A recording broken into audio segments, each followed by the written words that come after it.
मेरे प्यारे साथियों, कैसे हो आप लोग। मुझे उम्मीद है आप लोग बहुत बढ़िया होगी। दोस्तों, पिछली वीडियो में आपने सीखा था भारतीय संविधान का भाग 3 जो मूल अधिकार के बारे में बात कर रहा था।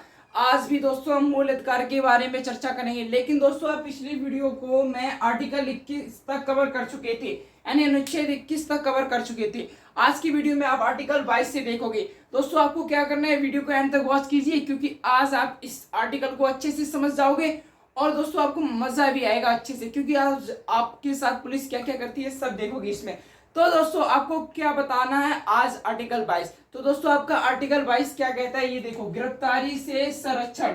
अब ये गिरफ्तारी से संरक्षण क्या है दोस्तों, मतलब दोस्तों गिरफ्तारी से संरक्षण यानी जब तुम गिरफ्तार हो गई तब तुम्हें कुछ सुविधाएं मिलेंगी या नहीं मिलेंगी, इन चीज पर ये आर्टिकल बात करता है। तो दोस्तों आपको क्या करना है, बस वीडियो के अंत तक वॉच कीजिए, क्योंकि आज आपको ये आर्टिकल सीख कर ही जाना है। चलो दोस्तों तो अब देखते हैं। तो दोस्तों इस आर्टिकल को दो कैटेगरी में डिवाइड किया गया है, एक है निषेधात्मक और एक है दंडात्मक। जब पुलिस इसमें ले जाती है तो दोस्तों आपको दंड मिलने के चांस 99% होते हैं, और दोस्तों इसमें आपको दंड नहीं दिया जाता है। ये निषेधात्मक निवारक विरोध, इसका मतलब ये होता है, ये दोस्तों नेताओं के लिए होता है खासकर। अगर मान लो जी कोई नेता है जिससे अगर पुलिस को लगेगा इसके यहाँ रहने से दोस्तों दंगा फसाद हो सकता है या कुछ भी दंगा जैसा टाइम में हो सकता है, तो दोस्तों उसे निवारक निरोध के लिए पुलिस अरेस्ट करती है। तो दोस्तों आप इन सब बातों को भी सीखोगे। बस आपको क्या करना है, पहले ये सीखना है दंडात्मक क्या है। दोस्तों मान लीजिए आपने कोई जुर्म किया, अगर पुलिस आपको दंडात्मक के लिए ले जा रही है, तो अगर आप जुर्म करोगे तो आपको दंडात्मक के लिए ले जाया जाएगा। तो जैसे ही दोस्तों पुलिस आपके घर पे आई तो आप क्या करोगे, कई लोग तो भाग जाते हैं, लेकिन आप अगर भाग नहीं पाए तो दोस्तों पुलिस क्या दिखाएगी, आपको वारंट दिखाएगी कि आपको पुलिस किसके लिए पकड़ रही है। जैसे पुलिस आपके घर पे आई तो दोस्तों अगर आप इसमें जा रहे हो यानी दंडात्मक में जा रहे हो, तो दोस्तों ये आपको अधिकार है कि आप वारंट देखो कि मैं किस लिए जा रहा हूँ। इसलिए दोस्तों आपको वारंट दिखाने की देख सकते हो आप, पुलिस आपको वारंट दिखाएगी। और दोस्तों इसमें पुलिस क्या करती है, जैसे आपको पुलिस ले गई आपके कोतवाली में ले गई जहां पर भी हो, तो दोस्तों आपको पुलिस जैसे ही ले जाएगी आपको, तो उसे क्या करना होगा दोस्तों, 24 घंटे के अंदर, यानी दोस्तों जैसे आप गए, आप पकड़ गए हो, अब आपको 24 घंटे के अंदर पुलिस को कोर्ट के अंदर मौजूद करना होगा, मतलब पेश करना होगा जज साहब के पास। क्या बात, ये आप बात समझ पाई। अर्थात दोस्तों ये क्या है, जैसे मान लीजिए दोस्तों आपको दंडात्मक में पुलिस ने पकड़ा, तो आपको घर पे पुलिस आई, तो पुलिस आपको पहले तो वारंट दिखाएगी, वारंट दिखाने के बाद आप उसके साथ जाओगे, उसके साथ जाने के बाद जहां पर भी आपको वो ले जाएगी जौन सी कोतवाली में, तो उसमें क्या होगा दोस्तों, आपको 24 घंटे के अंदर वो कोर्ट में पेश करेगी। ये उसका 100% काम है, उसको करना ही होगा 24 घंटे के अंदर कोर्ट में पेश। और दोस्तों इसमें क्या कर सकते हो, आप अपना वकील भी रख सकते हो, आपको यहाँ पर अपना वकील रखने की स्वतंत्रता है। जब आप दंडात्मक कार्य के लिए पकड़े जाती हो तो आप ये वकील रख सकते हो। तुम्हें पकड़ने से पहले पुलिस तुम्हें वारंट दिखाएगी और तुम्हें क्या करेगी, 24 घंटे के अंदर क्या करेगी, कोर्ट में पेश करेगी। ये चीज तो आप अच्छे से समझ गए होगी, इसमें कोई खास चीज तो थी नहीं। अब इसमें समझो, अब मान लीजिए दोस्तों किसी को पकड़ दिया, तो वो क्या कहेगा पुलिस से, चलो मेरे खिलाफ तो वारंट ही नहीं है, तुम मुझे गिरफ्तार क्यों कर रहे हो, कर सकती है। मान लो दोस्तों ये ज्यादातर इसमें जो पुलिस ले जाती है नेता लोगों को ही ले जाती है, क्योंकि दोस्तों उनकी वजह से अगर कोई दंगा होने वाला है तो वो पहले ही समझ जाती है। तो दोस्तों अगर वो किसी नेता को गिरफ्तार करेगी तो कोई वारंट नहीं दिखाएगी। अगर कोई ऐसा कार्य हो रहा है जिससे दंगा हो सकता है तो दोस्तों ना ही वो वारंट दिखाएगी और ना ही वो दोस्तों क्या करेगी, 24 घंटा के अंदर कोर्ट में पेश करेगी, और ना ही कोई वकील रख सकता है। जैसे वो कहे नहीं मुझे तो वकील रखने की स्वतंत्रता है, लेकिन इस चीज में ऐसा नहीं हो सकता। नहीं दोस्तों तुम्हें वारंट दिखाया जाए, डायरेक्ट अंदर किया जाएगा। इसमें दोस्तों हो सकता है आपके घर में आपको रखा जाए, बाहर से आपका संपर्क तोड़ दिया जाए, या तो पुलिस कहीं भी ले जा सकती है। दूसरी बात इसमें क्या है दोस्तों, कि पुलिस दोस्तों 3 मंथ तक आपको छोड़ नहीं सकती।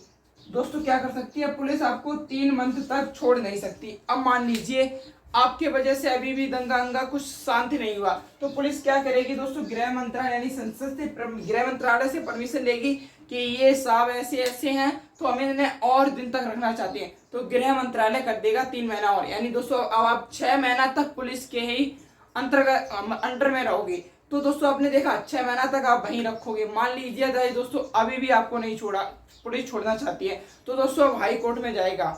हाई कोर्ट में क्या होगा, अगर हाई कोर्ट परमिशन दे देता है आपको छोड़ने की, पुलिस छोड़ देगी, अन्यथा की स्थिति में दोस्तों आपको और ज्यादा आगे बढ़ाया जा सकता है। तो दोस्तों दंडात्मक क्या था कि दोस्तों आपको यहाँ पर वारंट भी दिखा सकती है, पुलिस को दिखाना होगा, और दोस्तों इसमें 24 घंटे के अंदर पुलिस आपको कोर्ट में पेश भी करेगी और दोस्तों क्या करेगी, वकील रखने की भी आपको स्वतंत्रता है दंडात्मक के लिए। लेकिन अगर दोस्तों आपको पुलिस इसके हिसाब से पकड़ रही है तो ना ही आप वकील रख सकते हो, ना ही आप 24 घंटे के अंदर कोर्ट में जाओगे, ना ही आप दोस्तों कुछ कर सकते हो।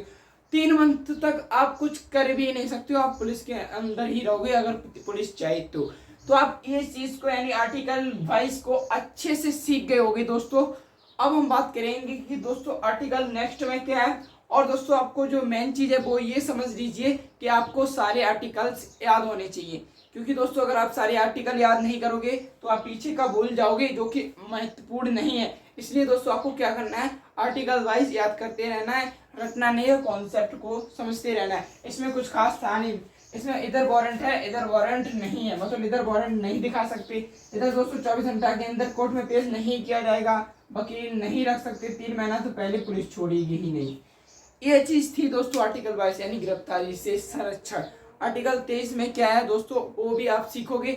इसलिए दोस्तों आपको क्या करना है, बस इसको अच्छे से समझ लो। और मैं दोस्तों आज क्या करा दूंगा आपको, फिर से पीछे का जितना अभी तक है सब कुछ रिवाइज करा दे रहा हूँ। क्या होगा उससे दोस्तों, आपका अच्छे से हो जाएगा। तो दोस्तों मूल अधिकार जो कि कहाँ से लिए गए थे, यूएसए के संविधान से यानी अमेरिका के संविधान से लिए गए थे। कहाँ के संविधान से, अमेरिका के संविधान से। दोस्तों जितना भी अभी तक आर्टिकल 22 तक आपने सीखा है वो आपको मैं आज रिवीजन करा दे रहा हूँ। अगर आपने पिछले वीडियो भी नहीं देखे हैं तो भी कोई बात नहीं, आप इस वीडियो में सीख जाओगे कि यूएसए में जो अमेरिका का कानून, जो यूएसए से लिया गया है हमारा भारतीय संविधान मूल अधिकार। तो दोस्तों हम शुरुआत करते हैं आर्टिकल 12 से। तो दोस्तों ये कितने तक है ये भी आपको पता होना चाहिए, 12 से 35 तक के मूल अधिकार की चर्चा की गई है। तो दोस्तों अब हम बात करेंगे कि आर्टिकल 12 में क्या था। दोस्तों आर्टिकल 12 पता ये बात करता है, जो राज्य होगा वो मूल अधिकार की रक्षा करेगा। यहाँ पर राज्य का मतलब यूपी बिहार पंजाब चंडीगढ़ हरियाणा से नहीं है। यहाँ पे जैसे मतलब एक दोस्तों जो अपने कानून बनाने के लिए स्वतंत्र है, जो स्टेट यानी जैसे दोस्तों यूपीएससी रेलवे विभाग, बिजली विभाग, ये दोस्तों क्या करेंगे, कानून बनाएंगे लेकिन मूल अधिकार को देखते हुए। आर्टिकल 13 क्या कहता है दोस्तों, अल्पीकरण। अब अल्पीकरण का मतलब क्या होता है दोस्तों, तुम्हारे अधिकारों पर प्रतिबंध। मैंने आपको बताया था दोस्तों आपके मूल अधिकार क्या रहे, कब तक सीमित है, जब तक किसी दूसरे को प्रॉब्लम ना हो। नहीं तो दोस्तों आप कहोगे मेरा मूल अधिकार है कहीं भी घूमने की स्वतंत्रता, तो आप किसी के घर में नहीं घुस सकते, नहीं आप उसको संविधान पढ़ाते पढ़ो, नो मुझे अधिकार है कहीं भी घूमने की स्वतंत्रता, ऐसा नहीं है। आपके मूल अधिकार तब तक सीमित है जब तक किसी दूसरे व्यक्ति को प्रॉब्लम ना हो। अब हम बात करेंगे कि आर्टिकल 14 क्या कहता है, जो मोस्ट इंपोर्टेंट था। 14 ये कहता है दोस्तों विधि के समक्ष समानता। अब ये विधि के समक्ष समानता क्या है, अर्थात दोस्तों कानून की नजर में सभी समान होंगे, चाहे वो कोई आम व्यक्ति हो या कोई नेता हो या कोई गवर्नमेंट सर्विस हो। तो दोस्तों आपने देखा यहाँ पर जो आर्टिकल 14 आपको पावर देता है, क्या देता है, विधि के समक्ष समानता। अर्थात भारत में जितने भी नागरिक हैं सब समान है, कानून उनको समान हैसियत से देखेगा। आर्टिकल 14 को भी आपने अच्छे से सीख लिया होगा। अब दोस्तों आर्टिकल 15 क्या कहता है, आर्टिकल 15 कहता है जाति धर्म लिंग और जन्म स्थान के आधार पर कोई भी व्यक्ति किसी भी प्रकार का भेदभाव नहीं कर सकता। पहले दोस्तों जाति के द्वारा भेदभाव होता था, लिंग के आधार पर, जैसे दोस्तों पहले लड़कियों को पढ़ने नहीं दिया जाता है, अब तो पढ़ रही हैं। तो दोस्तों ये कहाँ से है, ये दिया तो अधिकार हमारे संविधान ने। तो दोस्तों अब जाति धर्म लिंग और जन्म स्थान के आधार पर कोई भी व्यक्ति किसी भी प्रकार का भेदभाव नहीं कर सकता। आर्टिकल 16 में क्या कहता है, 16 दोस्तों कहता है लोक नियोजन में समानता। लोग मतलब दोस्तों सरकार नियोजन में से नौकरी, तो दोस्तों सरकारी नौकरी में सबको समान हैसियत से देखा जाएगा, ये आपका आर्टिकल 16 कहता है। आर्टिकल 17 कहता है दोस्तों अस्पृश्यता का अंत। इसका अर्थात मतलब होता है दोस्तों अब छुआछूत का अंत। बस दोस्तों कोई भी छुआछूत का नाम जैसा कुछ नहीं कर सकता। अब दोस्तों आर्टिकल 18 में क्या था, आर्टिकल 18 कहता था दोस्तों उपाधि का अंत। पहले दोस्तों लोग उपाधि रख सकते थे लेकिन अब कोई उपाधि नहीं रख सकते। आर्टिकल 19 क्या कह रहा था, उसमें दोस्तों विभिन्न प्रकार की स्वतंत्रता थी, जिसमें दोस्तों आपको बोलने की स्वतंत्रता थी, व्यवसाय करने की स्वतंत्रता थी, दोस्तों संगठन बनाने का अधिकार था, कहीं भी भ्रमण करने का अधिकार था दोस्तों। तो ये आर्टिकल 19 के तहत आपको स्वतंत्रता दी गई थी। मैंने दोस्तों आपको बताया भी था आर्टिकल 19 भारतीय संविधान की रीढ़ के नाम से भी जाना जाता है। तो दोस्तों आपसे पूछे भारतीय संविधान की रीढ़ कौन सा आर्टिकल है, तो आप बता सकते हो आर्टिकल जो 19 है वो भारतीय संविधान की रीढ़ है। अब आपने उसके बाद क्या देखा था, आर्टिकल 20 को देखा था। 20 में दोस्तों क्या था आपको नहीं पता होगा, इसमें क्या था दोस्तों बोलिए। तो दोस्तों आपको अगर नहीं पता तो आप कमेंट में लिखिए, क्योंकि मैं देखना चाहता हूं कि आप इस तरीके से सक्रिय हो या नहीं हो। तो दोस्तों आर्टिकल 20 को आपको खुद बताना होगा कमेंट में, आर्टिकल 20 को कमेंट में बताइए।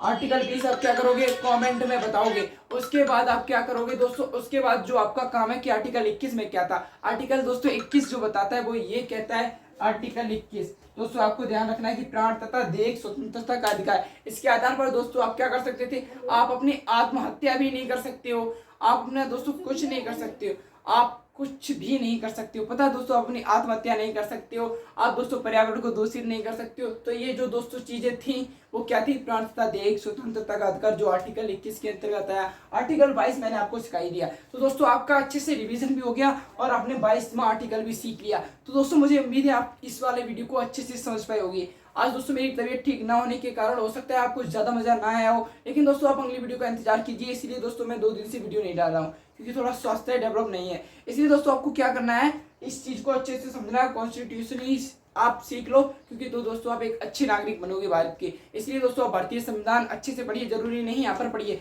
जहाँ पर आपको अच्छे से अच्छा मिले आप वहां पर पढ़िए। उम्मीद है दोस्तों आपको ये वीडियो समझ में आ गया होगा। जय हिंद, वंदे मातरम।